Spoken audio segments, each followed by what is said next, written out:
Welcome to Brown Girls Can, the podcast where black and brown brilliance meets real talk. This podcast is your safe space to be seen, heard, and of course, celebrated. I'm your host, Shateria, the founder and visionary behind the Brown Girls Can brand and movement. Every podcast episode, we're gonna laugh loud and dive deep into the stories, careers, and bold dreams of women who are redefining what's possible. Let's get into today's episode.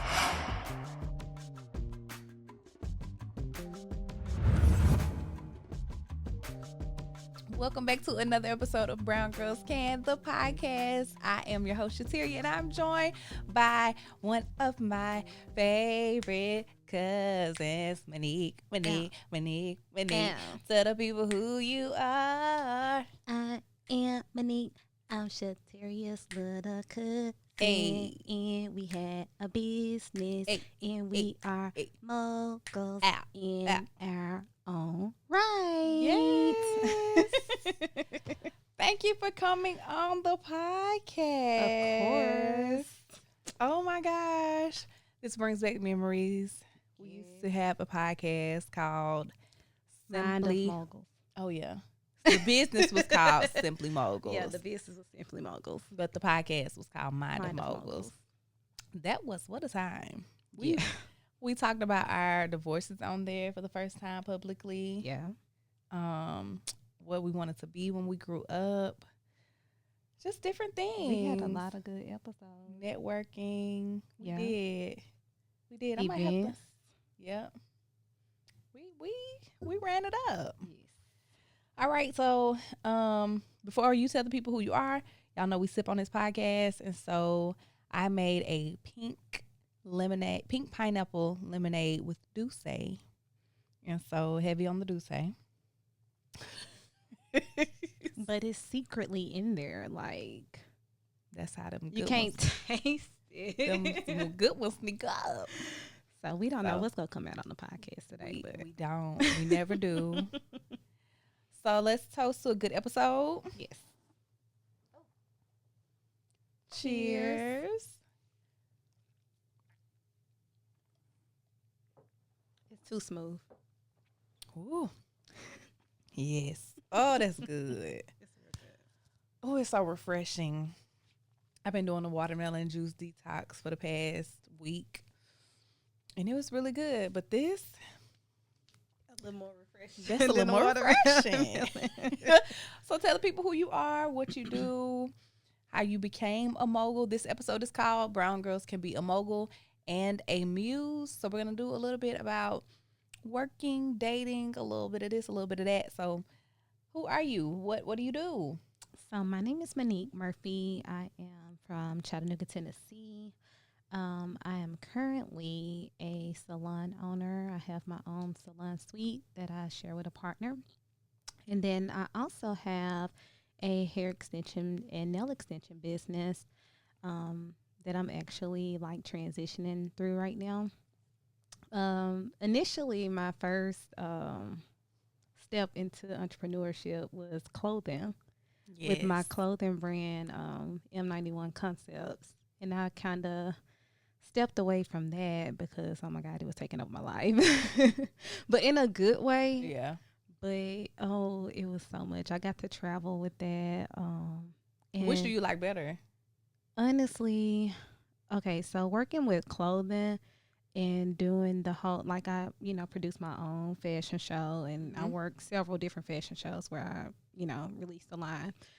And just being backstage and being amidst the preparation of everything is kind of what led me to wanting to step into the hair industry, because I found that I loved like getting people ready and making them look beautiful for that particular moment, and like the hustle and the bustle that goes on backstage. I fell in love with that more than actually making the clothing. So that's what led me to actually go to cosmetology school and get my cosmetologist license.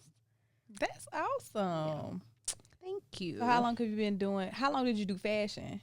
Oh gosh, I feel like I did fashion at least 5 years. Wow. But it was kind of like I did like 3 years consecutively, and then I had my daughter. Mm-hmm. I slowed down after I had her, and then like I probably produced my last collection. What year was that? 2021, maybe 21 or 22. I actually got to make costumes for a film at that time. Oh yeah, you was doing it. Yeah, I was doing like a one woman show. How is that? How? Because I'm a one woman show, Yes. and I'm transitioning out of that business. How? What was your experience being a one woman show? Oh my gosh, it's overwhelming. It is. But I loved it because I'm in full control of what I'm creating. I'm putting my hands on every single detail. I know if something goes wrong, it's my fault. Yeah. I can fix it. Like I can basically maneuver everything and be, in control of everything, and it can be how I want it to be instead of me saying, okay, here you get this, and then I got to check after people, and I just have a hard time trusting people, especially in my creative process. Yeah. It's hard to like let go and give somebody, trust with your vision. Yeah. So That is hard. I think, but it's one thing that a mogul must do is let go. yeah, Because if we don't, then you're gonna be we holding ourselves back in a way. be overwhelmed and trying to do everything, and you can't. You cannot. You can't. So you did it for 5 years. So then you transitioned into cosmetology. Mm-hmm. How has that journey been? Cosmetology is amazing. I fall in love with it more and more every day, to be completely honest. Even in that, like, schooling for it was way more than what I sought out for it to be. But I have got to experience many different things and people in my cosmetology career. Not only working behind the chair as a business owner, but also on set for different things. I've also done like fashion, hair styling for a few fashion shows. I've been in competitions. Come on, competition. Yes. For the hair show, right? Bronner Brothers hair show. Mhm. I went all the way to Miami to compete in the extension competition, and I placed second. What? So that was fun. Okay, come on. What else? I've done a few things in Atlanta as far as working behind the scenes for the Atlanta Fashion Week shows. I've got to work with different socialites there. And honestly, it's opened a lot of doors, but just being consistent and networking is what I feel like will lead me to that next place in my hair journey that I'm trying to reach. Where are you setting your sights on? Georgia. Yeah, I want to be in the film industry, so I want to work on hair for film and costuming. So that's kind of where my goal and my eyes are set. So yeah, I keep on like I gotta stop being nervous about it. Why and just are you do nervous? It. Y'all, if y'all watched the first episode, which premiered today, actually, thank you for watching. And also, yes, go back and watch it. Do it scared. You gotta do it. Yes, you have to do it. I don't know. I've never really dealt with rejection, so I feel like I reject myself by not putting myself right. So you're doing the very thing that I'm afraid of. Afraid of. Yeah. And crazy enough, today is Sunday, and I watched Pastor Keon, and one of the inserts that I took out of his message today was that in order for us to reach what God has for us, we have to be willing to leave what we already have to acquire more. Yeah. And I'm like, whoa. That's like that picture of that person with the teddy bear. Mm-hmm. And the little child was like, no, I don't want it. And behind the person's back, it was a huge bear. Like, we don't never know what's on the other side of us letting go of what we are comfortable with. That's what it is. It's the comfort. What we're familiar with, what we're comfortable with. If we could just learn to be okay with trusting the unknown. Or like my old pastor used to say, the unfamiliar is friendly to the believer. So whatever's unfamiliar to me, it's gonna be friendly to me. Like it's gonna greet me with open arms. It's gonna be nice. It's gonna be friendly. So I don't have anything to be afraid of. Right. It's always the fear because we haven't done it yet. Or, it's just the unfamiliar part of it that makes you uncomfortable. So you gotta, that's one thing about us. Like, she'll be like, I'm nervous to do it. And I am one that I just be like, I did it already, but I'm nervous. I'm nervous if they say yes. Like, that is like, she'll be like, I'm nervous to fill out the grant application. Girl, fill the application out. Now, you be worried about the after I part. be worried about when they say congratulations. Because that's when the work starts. That's when it's finna get real. So I'm like, girl, you better fill the application out. So we have always had that relationship where she's like, well, what do I do? Or, or I ask her, I don't know what I should do. I ask her more now about dating. Because Monique is like, hey, I'm out. I'm living my best life. Yes. I'm having fun. I'm not married. I'm not tied down to nobody. Right. I'm gonna date all the ones that I want to date when I want to date them, and let the best man win. Let the best man win. So, how's dating different now? We talked about this on Mini Moguls. So in Mini Moguls, we had both just started dating. Yeah. Like, so that was so fresh. Yeah, this is an update. But at that point, I think I had just got on my first dating app at that point. And I have learned a lot from then to now. People present themselves like they're ready for much more than what they actually are seeking. But dating is fun.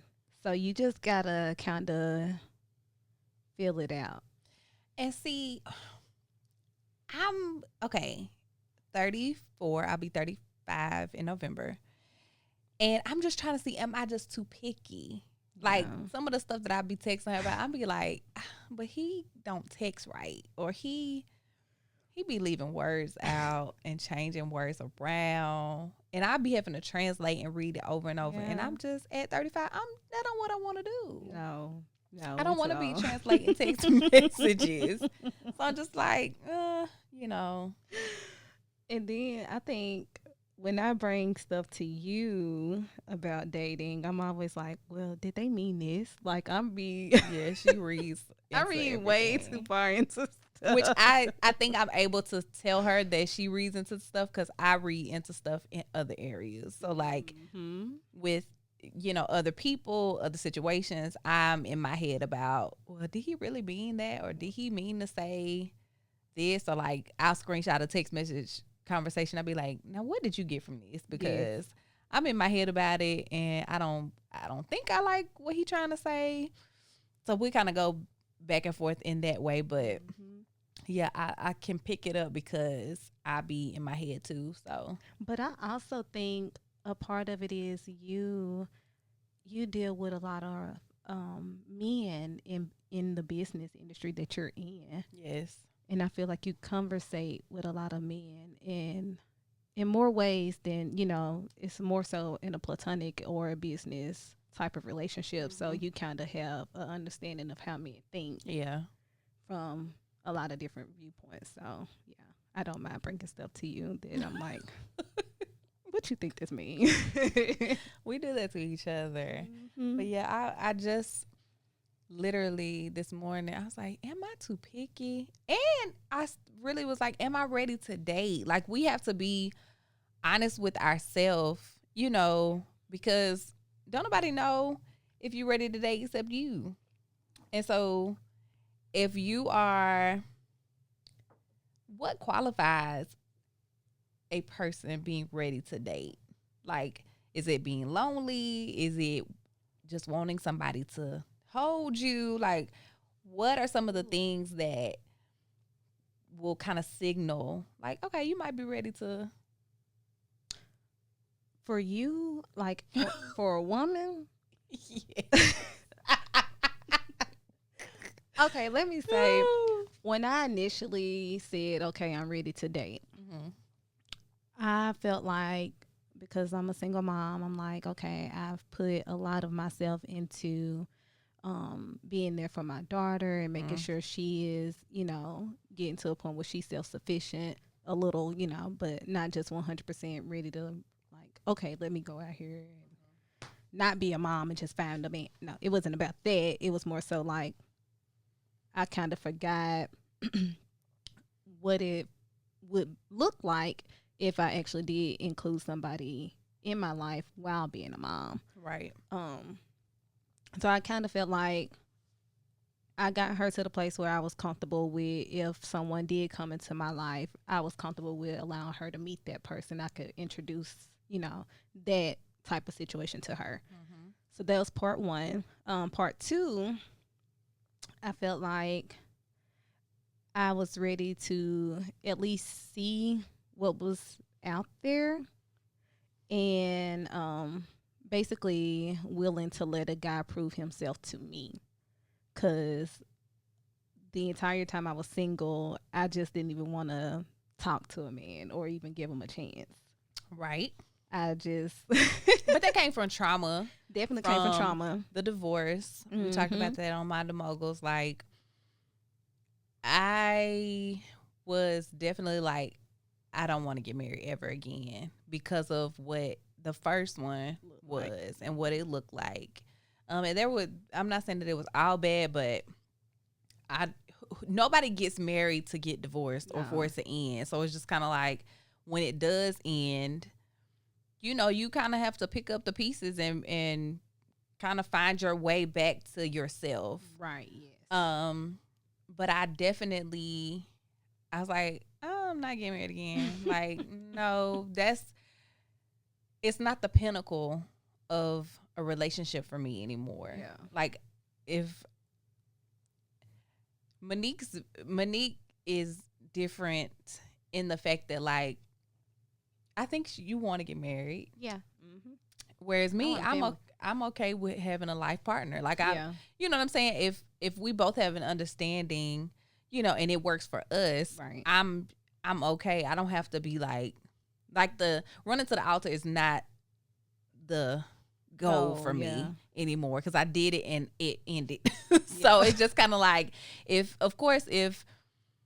it had ended differently, or if I was still in it, then I would have a different perspective on marriage. Yeah. But I did have somebody who told me that I was blocking, because of that kind of mindset, I may be blocking love from coming because that person may want to get married. But I feel like even if you did you come in contact with a man that, y'all date, y'all decide y'all want to be life partners, and y'all are going strong, I feel like if he presented the idea to you that, I wouldn't say no. I don't think you would say no. Yeah. I wouldn't say no, but at the same time, I'm not dating now. For me, I'm not pressing a man for a ring. Yeah. Like, that's not I want to know who you are. I want to get to know you. I want us to be okay being two people coming together, right? Like, two whole people coming and making a union versus, that the marriage completing me, or like, being the pinnacle. So, okay. So nowadays in dating, everybody is like, you have to intentionally date. So by intentionally dating, most would say their intention is to be married.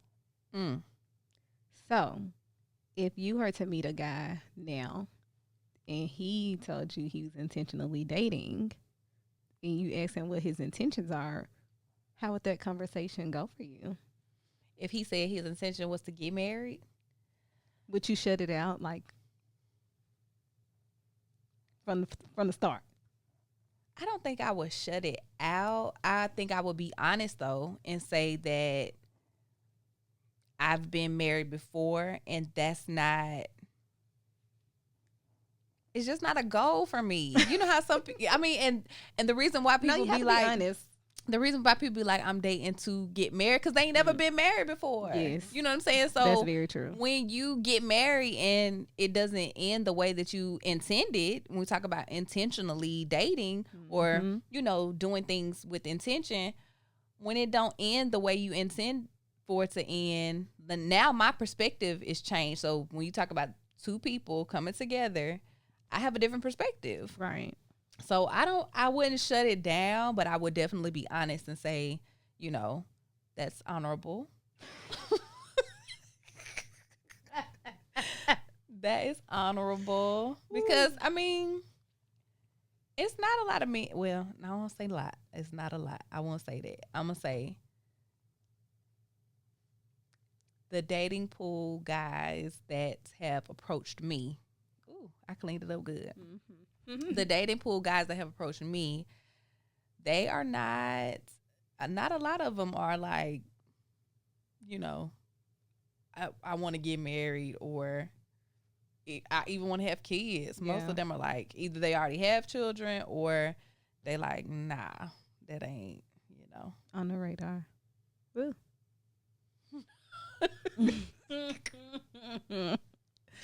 So what about you if they come to you and say they're dating for marriage? So the last person I dated actually came to me like that. Like on the first date? At the gate, like second conversation. Do that scare you? At first, like, because I have dated like a good little bit now, it don't scare me to hear somebody say that, because the person I dated before this person didn't even want to be married. He told me that marriage was not a goal of his. So to hear somebody say it like second conversation, I'm like, okay, maybe he more along, the lines that I'm trying to be on. But he sound like he said what I said. The first person? The one you just said, he said he dated. What? Say it again. I'm trying to listen. This do say I feels it. Okay. So the first person said that he didn't want to be married. That sound like me. Yeah. That's what I'm saying. He sound like, but did he explain it the way I said it, or did he just say that? His explanation was more so he didn't experience marriage from no one in his family. He didn't really. He basically stated that he didn't want like the legal system determining what his relationship was with his person. And I was like, I mean, coming out of a divorce, I can completely understand that, because I felt like it was the hardest thing to get unmarried. It was so hard to get unmarried. My gosh. Which ours wasn't hard, because we didn't have any kids, no property, none of that shared together. So it was fairly easy. But I do feel like if you done with a relationship, the law should not be able to make y'all stay. Yeah. And the same thing with getting married. Like, when I think about it, I be like, I understand why people just be having ceremonies and never turn in documentation. Yeah, because it's just, I mean, well, the ceremony part, you ain't got to do all that. You don't even have to do all that. I mean, I guess if you want to have a celebration and a celebration of your love, I get that. But saying it's a wedding and, I don't know. Everybody has their different reasons, but I get why some people don't want to include the law, because if it don't work out, it's hell. It is to undo. So no, the second person didn't scare me. It didn't scare me that he basically told me what he wanted from the jump. I appreciated that. Now, did we make it to that point? No. However, I think I would prefer somebody to know what they want rather than somebody to be trying to figure it out. Because, like we said, our age. On both ends, though? Like, yeah. somebody that knows they don't want to get married or knows they Both. do. Yeah. Both. If you know you don't want to get married, let me know from the jump. Yeah, and let you decide. And so let me decide. Yeah. Right. But yeah, definitely. Ooh. I just think y'all do think I'm picky. If you could pick a man for me, give me his 5 top qualities. Okay. He would have to be an entrepreneur. Mm-hmm. He would have to be family oriented. Mm-hmm. Very attractive. Mm-hmm. Y'all gotta watch if y'all go back and watch my grandmama episode, see what she said. Okay, we got 2 more left. 2 more left. Okay, he would have to be, I want to say, for you, he would have to be very attentive to your needs. And not that you need a lot, but he has to be able to read you. Yeah. And lastly, he have to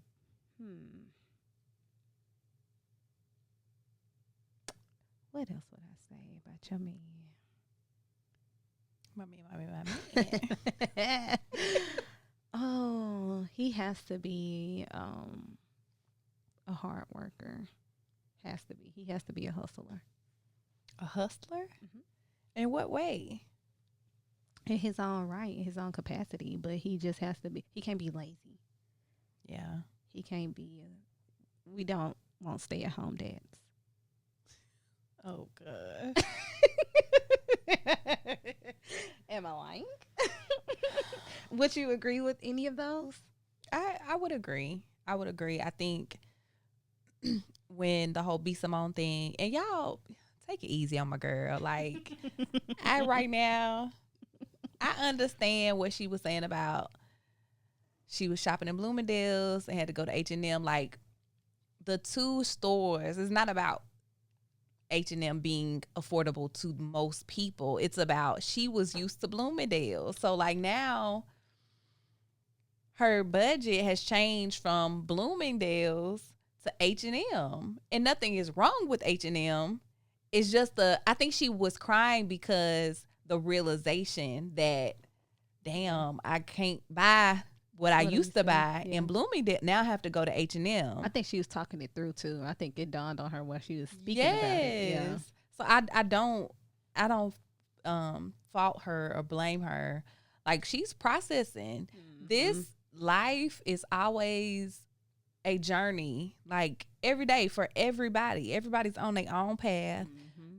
Figuring stuff out as we go. Like, there's no book to show us, like, on this day you need to do this, this, and this. Right. Or on this day, if you want this result, you have these choices, and this is gonna lead to. It's nothing like that to show us. So I think I get where she was coming from. I don't know. So I was talking about B. Simone because she went viral because she said she couldn't date a 9-to-5 person. Her man had to be an entrepreneur. And I get it because our schedules, like, even now, when people be trying to date me or talk to me, I be like, literally, my weekend is during the week. Mm-hmm. So, like, Monday, Tuesday is my Saturday, Sunday for most people. You know what I'm saying? Friday and Saturday, that's like my Monday. Saturday is like work day. Mm-hmm. Like, okay, you rested on, but now it's time to work. Yeah. So I get it when she said, I don't want to date a 9-to-5er, not because they don't understand or they're horrible people or whatever, but they kind of have a restricted schedule. They have a restricted schedule. And so, and then too, they just understand different things that the other entrepreneurs understand. Like, we may have to just chill in the house today because I just had to pay X amount of dollars to get the van fit. You know what I'm saying? Like just different things. And I'm not saying that people that have 9-to-5s don't go through that either, but it's just a different, to me, entrepreneurs have a different kind of, they have different challenges than the 9-to-5 people. Mm-hmm. So I get that. So yeah, I would say he has to be an entrepreneur. What was the other one? He had to be attractive. And not attracted to me. He has to be attractive to me. Mm-hmm. Like, I've dated people in the past where my family like, he is not cute. And I'm like, he is cute to me, okay? So. Oh, because I have said that. What? About one of the young people. I'm like, he's cute to me. You have to tell me who. How can I say it? Just tell me after. But yeah, he does have to be attractive. My grandma's talking about some he don't have to be a bodybuilder because all of the guys that I am attracted to are muscular. They go to the gym, they work out, but that's because I'm thick, and so I be wanting somebody who, if I need to be picked up, can you pick me up? Absolutely. There's nothing wrong with athletic build. So my grandma would say he don't have to be. She was like, I feel like you just only look for grandma. Bodybuilders. Now listen. Because if I brought this man to your house that stomach hanged over his pants, nothing wrong with the people that have that going on in their lives. But if they've never seen you with someone like that, so if they did see somebody like that, they'd be like, oh. I don't know. We'll see. I don't, and I told my grandmama this, I don't think that who we're supposed to be with, I think you're supposed to be attracted to them. Yeah. And they will be attracted to you. I think that's part of the pull in a relationship, is that's why it's called attraction. Like, I'm attracted to you. I want to be near you. I want to rub on you. I want you to rub on me. Like, that's part of being in a relationship or liking somebody. True. Or having a partner. So, yeah, I was like, I don't agree with that one, grandmama. So, but yeah, okay, entrepreneur. Attractive. He has to be a family man. Mm-hmm. Family oriented. I agree with that. I think I can tell a lot about a man by the way he treats his mom and by the way he just treats his family in general. Mm-hmm. Kids, right? Uncles. Like, do you talk to them? How often do you call your mama? Like, how often do you talk to her? Is there a dynamic there? Yeah, because a lot, and men are not, men are going through their own journey too. Right. So if there's trauma there that needs to be healed, are you actively working on it? What stage are you in that? Like some men are like, no, F my mama. Because she was on drugs, or things may have happened in your past and your childhood that need a little bit more work, need a little bit more attention when it comes to forgiving and moving forward and loving and picking up the pieces and building a new relationship from where you are today. Right. So I get it. And what was the other one you said? Hustler. Yeah, they needed to be a hustler. That's the same thing. Is that not the same thing as an entrepreneur? No, because some entrepreneurs don't hustle. He may not be a hard worker. He may be an entrepreneur that just sits at a desk still. What's wrong with that? I feel like because you work so hard and you are multifaceted, I think the man that you would be most compatible with would understand that about you. And for them to understand that about you, they kind of have to have experience in that as well. Mm-hmm. I can see that because I ain't gonna lie. Sometimes, and the guy that I used to talk to, he would volunteer to like help me. Right. Yeah. And I found that's probably why if I called today, and he came to come and help, that's attractive to me. Right. Like, that I'm lifting these heavy ass letters. Right. I'm gonna You come do know, that for you. right? You know that I Because got there's entrepreneur men that will see you doing that and be like, "Oh, you got it." there. I have witnessed it. So no, we don't want those. We want someone to be like, "Let me help you. Let me take that burden off of you." Yeah, and even like I said, he would call and be like, "Oh, you got a delivery? What time you got to pick it up?" Okay, he was like, where it's gonna be?" And sometimes I wouldn't even have to say like, "Can you help me?" He'll just show up, Volunteer, and that would be the sweetest thing to me. yeah, Like that goes a people be long like, way. yeah, people be like, "Oh, I love roses," which I do love white roses. I do love a good dinner date, a good, surprise brunch. But that right there, key to my heart. And that goes along with the last thing I said, which was attentiveness. Yeah. Look at me, done designed your Key to man. Key to my heart, because that is, you have no, what's your love languages? Ooh, so I found out my love languages last year. Physical touch. Um, what is the other one? It's acts of kindness. Is it? Yes. How much stuff was I doing? No, I'm saying, how do you receive love? That's how Same you thing. give it. No, how do you give it? I give it that way. Acts of kindness, physical touch. And there was one more. Got to be gifts. Well, gifts. That's it. Acts of kindness. Nuh-uh. It's not gifts.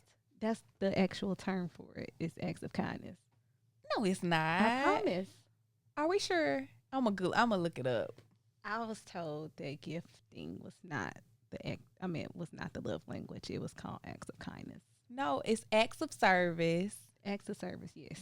gifts, affirmation, Words of affirmation. quality time, and physical touch. Gifts is a separate one. It's 5 of them. I know it's 5, but we really got to find the actual term for gifts because it wasn't just gifts. It's an actual. It is gifts and something. But I do appreciate quality time, physical touch, and acts of service. I seen a Yeah, really, all of them for real. Every single one of them. Don't leave none on the table. Instagram, None. Instagram post, and they was like, "What's your love languages?" And the message said, "All of them, For real. all of them. Like, don't leave none of them out." LOVE and then ME. So go the extra mile with the E. Love me. And that's one thing that I am learning about growing up, because I cannot believe I'm finna be 40. I feel like I am Not tomorrow, y'all. not tomorrow, but like I'm closer to 40 than I am 21. Yeah. So it's just, I'm like, dang, I feel like I just graduated high school. That is so crazy. But as I get older, I am learning that it is okay to be pursued. Like, Yes. and Monique has taught me that. She's like, no, do all the things for me. Please. Pull out all the stops for me. Absolutely. Because, and it's not just pull out all the stops for me and that's it. It's pull out all the stops for me because I would do the same I for can you. reciprocate. So that is what I'm learning, is like, not to do it to get something in return, No. because she and I both, the guys that we have dated in the past, dropping bags, doing stuff, surprising, birthdays, Christmas, like, and so figuring out how to receive that has been challenging for me. So, meanwhile, Monique, on her birthday, got flew card, black card given. But listen, along with that, so the last person, kind of how I said the guy needs to be attentive to you and be willing to help you carry a load or whatever. So the guy that told me that he wanted to be married, within the first week of us like getting to know each other, I was in the process of moving one of my salons. Now, we hadn't met yet. We've only talked via text and on the phone. And I was telling him, like, oh, today I got to go move this stuff from the salon. And he was like, "Oh, can I drive down there and help you?" And I was like, "Oh no." And see, that's the thing. Like, and today, in today's time, we do have to be careful because it's like, sorry, I just met you, but then you have to wonder, like, are you really just trying to show me that you're interested and that you are that kind of guy? It's so confusing. It's so confusing because it's like I want to be a soft girl, but wait. Ooh, I said I want to be soft, but girl, do you really want to be soft? What is being soft? Oh, well, you don't lift a finger or break a nail. And I was over there breaking nails. I was breaking nails, but Man, yeah. that is when I asked ChatGPT what my future life was, everything about the schedule that it gave me, the house that I lived in, the friends that I had, my house, my cars, just all of my lifestyle, it reflected softness. Like, from the ways that I got paid, it said that I get paid in my sleep, like from licensing deals and, passive income, things that I don't have to work hard for. And I truly believe that it's because when I say I put in my dues, Right. Okay. I have put in my dues when it comes to like manual labor, working hard, sweat equity, baby. I have done it. Yes. So like the soft girl life or the soft girl era, I believe that that's like a reward for me. Yes. Absolutely. Because baby, listen. Whew, I be tired. And like I said, the guy that I used to talk to, that was probably one of the most sweet things for me because I work so hard. Yeah. And so for somebody to see me working hard and be like, I'm finna come help. Yeah. Because I'm not one to ask for help. Like, if I tell you, No. okay, I gotta, and also because a guy that I talked to after that guy, I told him I had to go to Trenton, Georgia at 2 a.m. to get letters from a wedding. And that man told me if I can't find nobody to call him back. So not him. He didn't want to be first on the list. No. Boy, baby, he wouldn't ever got a text back again. If you can't find nobody. So okay, that's how I should approach dating you then. So that just told me that I should find somebody else. Baby, I was like, what? See what I'm saying? This is what I be teaching her, y'all. Y'all hear how he plainly said, get somebody else to do it. Oh. I was so confused. That is confusing. What? Huh? And we have been talking for quite a long time. Yeah, that one. Yeah.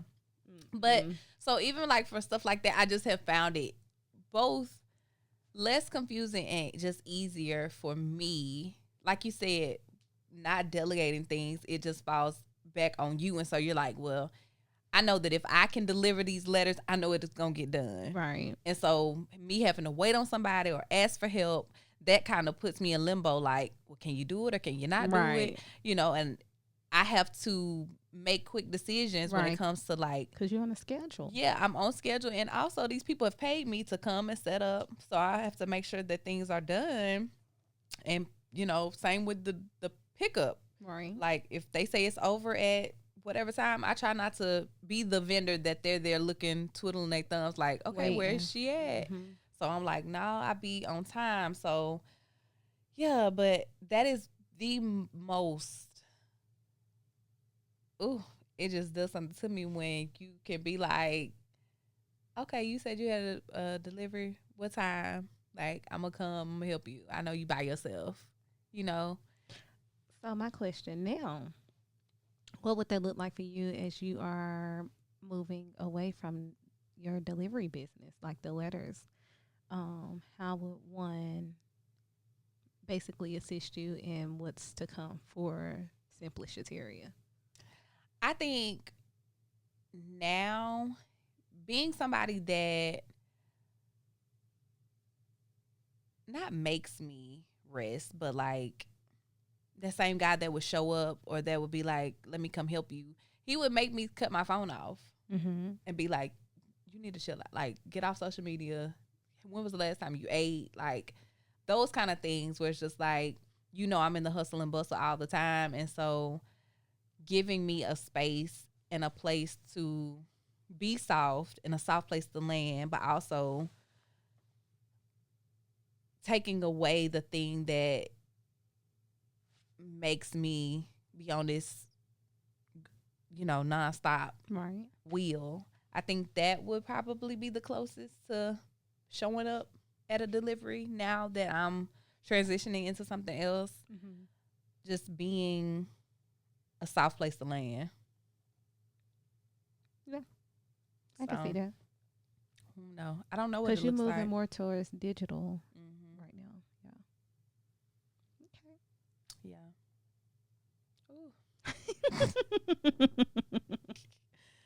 But it's going. What's going? You. Oh.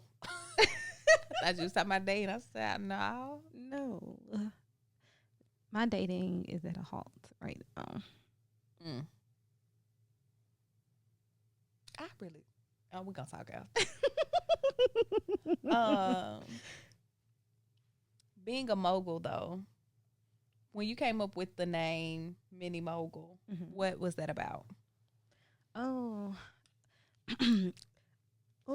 I can't even say the person that it put me in the mind of, but woo, okay. But just having different avenues of creativity and owning space as an entrepreneur or as a creative in different ways and being able to, you know, basically make money in different ways, like having an income from different avenues. Because I do work a 9-to-5. I got my bachelor's of science in criminal justice, so I'm a paralegal throughout the day. Outside of that, also, at first I was, you know, making clothing, so that was a different avenue, fashion. And then the other, of course, is hair. So, yeah, that to me, being able to create and work in different industries, that's what gave me the name. Okay, you do it all. Everybody would say, you know how they say jack of all trade? Yeah. A lot of people would call me Jackie of all trades. Oh, that's cute. And I'm like, well, I don't want to be no Jackie. I'll just be a mogul. Oh, yeah. That's cute. So of course, my name is Minique. So Mini the Mogul. Okay, mogul. Which avenue do you like best? So I have, honestly, like within this last week, I keep having this tug of war with myself about, I really feel like it's my passion to help people. And it don't even matter the capacity at this point, it seems. Because with hair, I'm able to help people feel beautiful, build their confidence, and assist them with things that some people just are not, you know, able to do. Like a lot of people don't know how to do their own hair. Some people have issues with their hair or like scalp, and they've never even seen, you know, a doctor about it or don't even know what's going on. And I'm able to look at that and tell them, you know, what it is and what you can use to help with the issue. That actually happened a few times this week, and I just be like, thank you, God. And then as far as being a paralegal, I work in a personal injury firm. So a lot of times when people run into like auto accidents or instances where they hurt themselves and they don't even know like what they should do or how to recover from it. And a lot of times because my job, they often post me and so on and so forth. So people will be like, well, I saw you work for this company. I just had this issue. I thought of you. And it always makes me feel good that people are like, dang, okay, I can call Monique. She can help me. Yeah. So I'm starting to realize like that's what I really like to do. That's what I'm passionate about, helping people. Mm-hmm. That's part of the reason why I haven't walked out of that door to pursue something 100% as far as hair goes. Cause I'm like, well, if I let that go, then who people gonna call on? You could refer them. I could refer them. That is true. You could. It's still helping. Don't be using it as a crutch. I know. That's why I said it's a tug of war. It's pulling on me. Ooh. Yeah. The other night, we was sitting there. I was picking up some letters from an event, and she and her big sister were there, and her big sister had left, and we were standing there talking about going to see Monica and Brandy, and this man just popped up, and he was like, "Can I ask y'all something? Can I tell y'all?" I don't know if he said, "Can I tell y'all a story?" But he just went on and on. He was talking about how he was living in a homeless shelter, and he had applied for a job at the chicken house, and the chicken house called him to come and take a drug test and bring his birth certificate or his driver's something. Yeah. And he forgot to tell him he needed a bed or something. And so he just up and went to it was a long story. It was a very long story. And it was about the rain. Basically, he could not get back into the shelter because he stayed too long for the job that he was applying for. When I drove away, I was trying to retell it in my head. And I could not. I said, now what did he say the $7.50 was for? Yeah, he asked us both for $7.50. And I never have cash. And you had some cash. $6.50. I said, Lord, if it's $7.50 in my purse, I am going to. We know it's for him, right? I'm going to pass out. But I only had, it was $6.50. So Monique had to go get the other dollar. But Monique, on the way, she said God told her something. Yeah, as I was walking back from my car, well, when I got to my car, I got in there, I had a $5 bill. I had a few other bills. So I was just going to give him the $5. I actually had a $1 bill too, but I just didn't even care about the $1 bill. I was like, I'm going to get him more than what he asked for. But at that moment, it was like, get the 20 plus the 5. And I was just like, okay, God. I was like, I don't know what this man gonna do with this money. It didn't even matter, but it was the way that he approached us. Yeah. And just being there for someone. Yeah. Were we the last 2 people there? Yeah, one of the last. We was a few of the last little stragglers. I mean, and I just don't know. My spirit, he didn't come off as like somebody that you would normally come across that like our downtown area. You know what I mean? So yeah, it pulled at my heartstrings. It really did. Yeah. Yeah, it was almost like a test. Yeah, definitely felt like a test. Because it was like, and in today's society, we shoot people off. Like, right, yeah. No, I ain't got no cash. Or no, I don't have no. And as he was talking, I just heard in my spirit, ask him what he really wants. Yeah. Because, sir, it's about to rain. Right. Like, what did you trying to say? Well, get to it. So he was like, what I'm really needing is $7.50 to get a bed, at the homeless shelter. And I was like, okay. So I went in my purse and pulled out a 5 and a 1. I'm like, I don't have the other $1. So that's when she said it. And then when she said that God told her to give him more than he asked for, we are in the season where we're getting more than we asked for. Yes. And so I feel like that was truly a test. It was. Because if we can't give from a place of abundance, we can't receive from a place of abundance. Yep. The word say that all the time.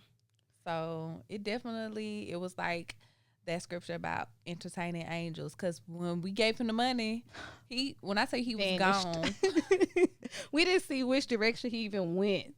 It was he ran that way or walked off that way. We saw him walk for a split second. Yeah, and then he was gone. Because then even when I pulled out to like leave, I went the way that I saw him walk, and No you choice. know, you would normally see him keep walking down the street, or I don't know, but he was gone, baby. And I gave him a little speech too.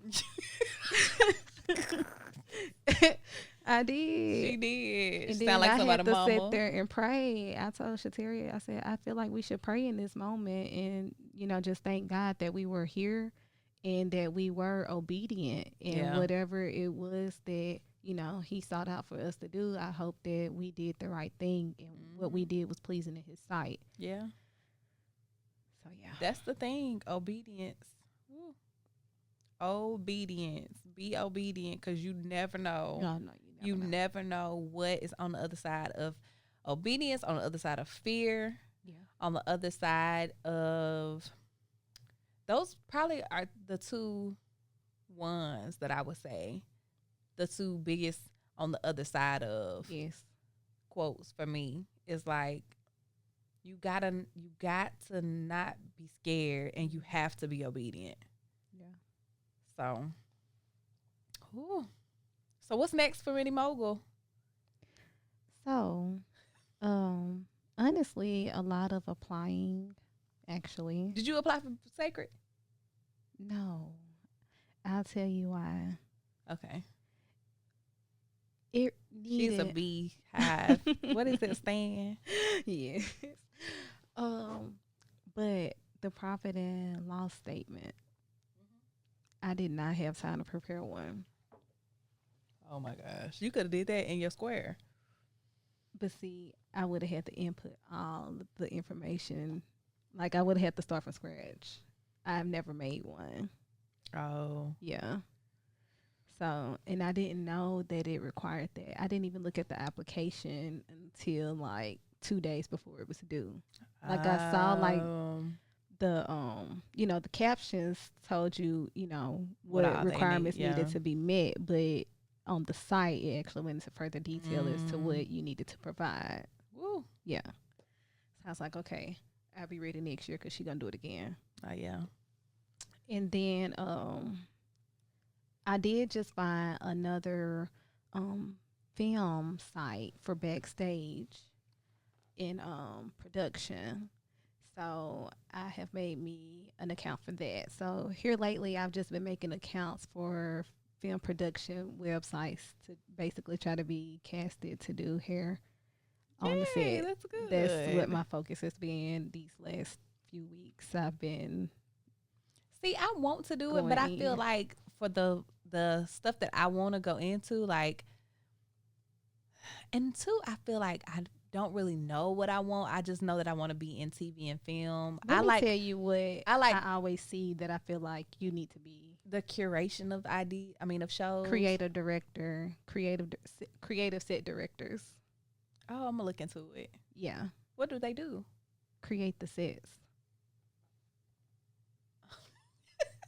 Seriously. It ties props and the creativity together. Yeah. And of course, you wouldn't be the only person working it. You would be able to build your own team as well. Yeah. But yeah. I'm going to look into it. But I could see that. I could see creative set designer, director. Mm-hmm. I could also see, I want to do the production part too, though. Like, be a producer of the show. Yeah. Because I do have like so many show ideas and like, how scripts are made and all that stuff. All that stuff intrigues me. So, but that's what you have to do. Initially is just get in one door. Yeah. Get that foot in, watch everything. Yeah. And then start putting your ideas in there. Ooh. And then go from there. It happened like that. Because think about Crystal. Yes. And then also Christian Keys, who was an actor for Tyler Perry for so long. Yeah. And then he wrote his own show. That's what I'm saying. Oh, it's time. I'm excited. I don't know what is happening. I have 2 interviews that are kind of big. Okay. We like big. We do like big. I'm actually, they're not in Chattanooga. So that's, Period. you know, and I foresaw this happening. Like, and it's so crazy because I don't have an agent. I don't have like a big team. I literally one night messaged this lady who her ex-husband is one of the, like, he's a big, as far as hip hop culture goes, if I said his name, you'd be like, oh. I messaged her one night and I was like, I know this is a long shot, but I would love for you to be a guest on my podcast. And she replied like that same night and was like, I would love to. I had messaged her. This is how long ago it was, and this is how perfect timing. I messaged her when I wrote my very first book, my memoir about my parents passing away. So, and I know he watches me. I messaged her and I said, I gave her the little spiel about, this is my first book. It tells the story of a girl who lost her parents. And she didn't even look at the message, never responded, never nothing. And so then I don't know why it was God. I reached out again and she responded. And then she also apologized. She was like, I don't even know why I didn't get that message. But because now is when she was supposed to see it. Yeah. So, you know, it's just always, if you are going through something and you're getting no's or no responses, or it's supposed to be that way. You know, it's one of the details. Everything that God is in, he's in the details. Yes. I hate when people say the devil's in the details. No, God is there. Yeah. God is in the details. Like, there's a reason why things are the way they are. Things are the way they are not. You know what I'm saying? There is a reason, and God is there. God is in the details. So I'm going next month. I had to make arrangements in Atlanta to rent out a podcast studio and a team, and literally it's just me. Yeah. So it's just like me messaging this one lady who has, I know she has at least 1 million followers. Oh, wow. For her to say yes to me, we've never met, we've never talked, but she said yes the same day. She was like, send me send me all the information. She was like, I'll be there. First, I told her that I wanted to do the podcast, and I told her I was in Chattanooga. And she said, well, I can do it virtually because I'm in Atlanta. And I asked her, I said, well, if I came to Atlanta, would you do it in person? She said, absolutely. Period. This lady don't know me. Right. Like, you know what I'm saying? Yeah. So when we talk about doing stuff scared, on the other side, you don't know. Right. Yeah. You never know. All I know is the soft life that affords me waking up when I want to, making money in my sleep, 7 cars, a big old house. I know that's the goal. You know what I'm saying? So on the other side of this fear, I'm like, I'm asking anybody, everybody. You know what I'm saying? I'm doing what I have to do, even if nobody watches. If one person watched the episode, if 2 people watch, I did what I was supposed to do. Right. Yeah. So that's where I'm at. Being a mogul, trying to get Brown Girls Can off the ground and fully functioning and flourishing. I do see it being in schools, and, you know, we're preparing for the festival. Yes. So I'm excited. Monique's going to do an event. Can't wait. So be on the lookout for that. But I'm excited. Miss Trish, Miss LOL, the comedian, she came on and she was like, you know what I love about you? You, whenever you try to do something, you always trying to pull somebody with you. And she was like, you always trying to, you know, it's not just about you. Yeah. And the movie F1, that message was so strong in that movie, because at the end, spoiler alert, they won. But to see how many people were so happy that they won, it was like it was a win for everybody in different ways. And so that is kind of how like when Brown Girls Can wins, it's gonna be a win for so many people, because I will have brought this person along, you know what I'm saying?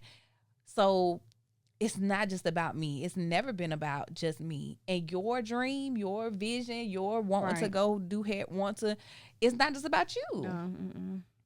So that's what this is about. That's what the goal is. So I'm very excited. When that lady said yes, I was like, ooh. She ain't say nothing about no rider, nothing about no fee, nothing about, and for her to just say yes. Yeah. Woo. So excited. But yes. That's exciting. That's amazing. I can't wait to see it. Me either, girl. I'm trying to see who I can take with me to go film and stuff, because I feel like I can't. I don't know. It just makes me want to step my game up. You know, I've been filming literally these podcasts with my iPhone, but now that makes me be like, oh, celebrity status. You know what I'm saying? Let me step it up. It's lining up. So I'm excited to see. Okay, last question. Answer this. I am proof that brown girls can. Oh, okay. Be whatever you set your mind to be. You can survive different tests.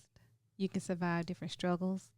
I'm proof that even though something comes to hurt you, it's not meant to break you. And that you can always continue to grow and create and recreate yourself until you're happy with the person that you want to be or that you see yourself being. And the sky is not the limit. I'm proof of that. The sky is not the limit. What about you? Ooh, ain't nobody ever bounced it back to me. I always be like, well, thank you. Right. Got him. I think I am proof that I'm proof that you can live the life that you dream, like literally, or the life that you brand for yourself. Because simply props, I branded myself and I dreamed that when I was working in corporate America. Like, I was like, oh, one day this business is going to pay for all my bills. It's going to pay all my bills. It's going to, get me into rooms. Like, it'll be a household name where when you look at a marquee letter, you may not say that's Shateria's, like, right off, but my name is going to be in the hat. Like, is that hers? Right. Like, my name will pop in your head when you see a light up letter. It may not be like, oh yeah, that's for sure her font, her style. But when you see a light up letter, even if it's from Amazon, I have people call me and be like, now that party that so and so did, was that your numbers? And I'm like, no, those look like from Amazon. You know what I'm saying? Or that's from this vendor. But the very fact that you equate a marquee letter with me, I dreamed that. Yeah. So now that's why I'm telling people to follow this journey, because I guarantee you're going to look up and you're going to be like, dang, Shateria said it was going to be global. It was going to do numbers. It was going to be in schools. It was going to be, worldwide. Right. And then you look up and be like, she did it. Yeah. So I improve because, and it always fuels me because I've done it before. So like when people talk about you can rebrand your life, you absolutely can. I've done it and I'm about to do it again. So yeah, I'm proof that you can absolutely live the life that you dream. Like just even a simple like, I wonder how it would be to like. And that's one thing that I love about God is like, sometimes you don't even have to like do no long, drawn out prayer, like toiling in the prayer closet and sweating and snotting and crying. You know what I'm saying? Yeah. Sometimes it just be like a little, God, what if I had a car with a sunroof? Or, God, what if that would be nice?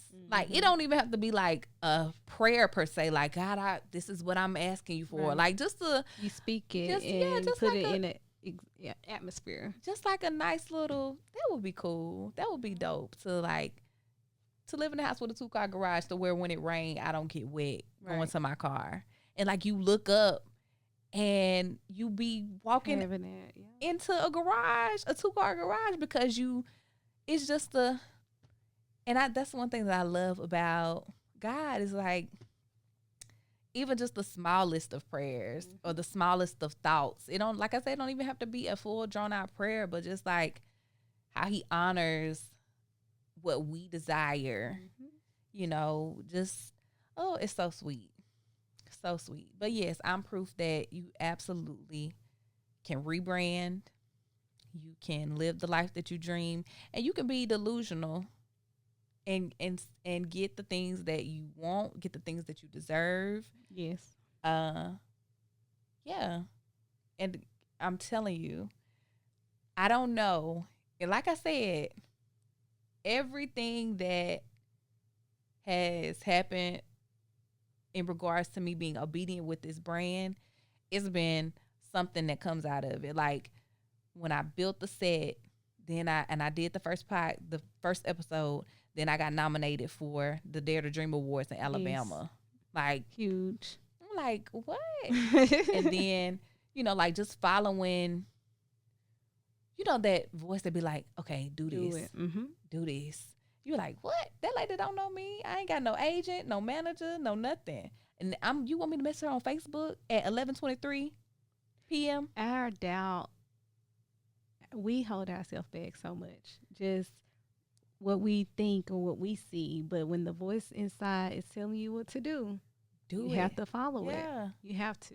I'm like, you want me to do what? Like, message. Send a message. And I was half asleep. And the only reason why I remember it was 11:23 is because I've been seeing that's my birthday. 11/1/23 is my birthday. So I don't know. I sent it, and like within 2 minutes, she said, I would love to. And I'm like, what? So now I got a good hospitality team. Yep. Obedience. So yeah, I'm definitely proof. So, well, this has been a great episode. Yay, fun. Thank you for joining me. Of course. I wouldn't miss it. Gotta come back. Yes. How was your drink? You see, it's almost gone. Almost gone. But amazing. All right. Well, until the next episode, thank you for joining, and we'll see you then. Bye. Bye. For vibing with us on Brown Girls Can, the podcast. If you felt this episode, be sure to subscribe, leave a comment, and share it with your girl gang. You can catch us on social media on Instagram at Brown Girls Can, the podcast, and on Facebook at Brown Girls Can. And remember, you are already everything you are becoming. So until next time, keep showing up, glowing up, and choosing you. Always remember that you can do anything.